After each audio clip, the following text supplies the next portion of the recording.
Do you remember the first time that you saw the word Worcester and you had absolutely no clue how to pronounce it? Well, let's take a few moments to appreciate some of your best shots at the word. Worcester, Worcester. Worcester County, Worcester County. Worcester County. Worcester County. Worcester. Now, in their defense, they weren't from around here.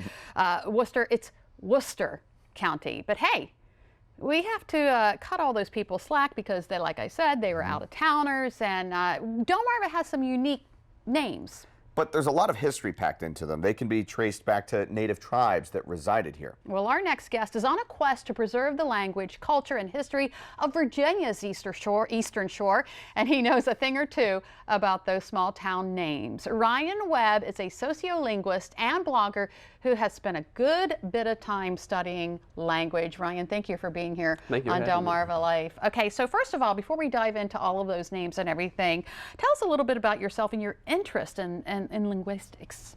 Okay, so Ryan Webb. As a child, I was an avid reader. I was always interested in English. Always excelled at English.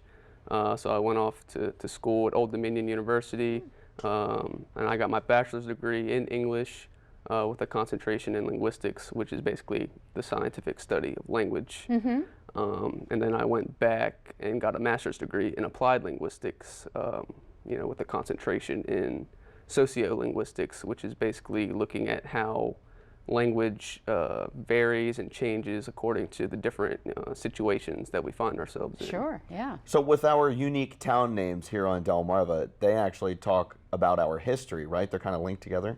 Definitely. It definitely seems to indicate an amicable relationship with the natives. I would assume that, we were friendly with them and they were friendly to us. Otherwise, why would we name our places after, people who were aggressive towards us or, didn't want us there? Sure. And everything that I've read so far has sort of seemed to corroborate that, that they were actually friendlier over on the Eastern Shore than they were to the settlers at Jamestown. Okay, so let's start off with your hometown, and you already told us that we were pronouncing it wrong. It's Machipongo, not Machipongo. Yeah, Machipongo actually means a place of fine dust and flies. That's where I want to go. Yeah, it doesn't sound very pleasant, but yeah, that was an Algonquin word, and that was the language of Powhatan and the peoples, that were in the Powhatan Confederacy, basically. Sure. So yeah, it was actually the name of one of the Bear Islands. It was what the natives called Hog Island, is what we That's what we call it Hog Island. Yep. They called it Machipongo. So I'd rather call it Machipongo than Fine Dust and Flies. Yeah. What about Chincoteague? Chincoteague was originally Jingateague with a G. Really? So I thought that was interesting how we went from a hard j sound to now it's pronounced with a sh, so Chincoteague. Right. Actually, the natives didn't even live on the island.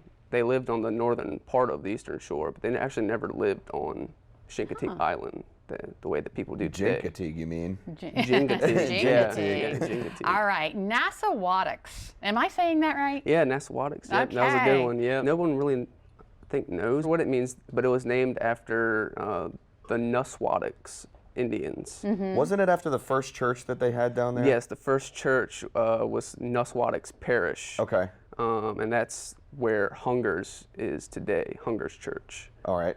And that's on the Bayside in Northampton County. And Onancock, where's that coming from? Onancock is also another Algonquin word. It means foggy place. And it was originally, where the town is today, it was originally inhabited by Native Americans. Okay. And it actually means foggy place? Yeah, foggy place. Yeah. Okay, and finally, Wachapreague. Wachapreague, again, Algonquin, and translates to roughly little city by the sea. It was actually one of the Machipongo's villages. The Machipongos were a tribe of Native Americans as well, and they had various villages up and down the Eastern Shore. One of them was Wachapreague. All right. I love learning stuff on this show. I love when I get to fill in for Jimmy. This is cool. Yeah, Ryan Webb, sociolinguist.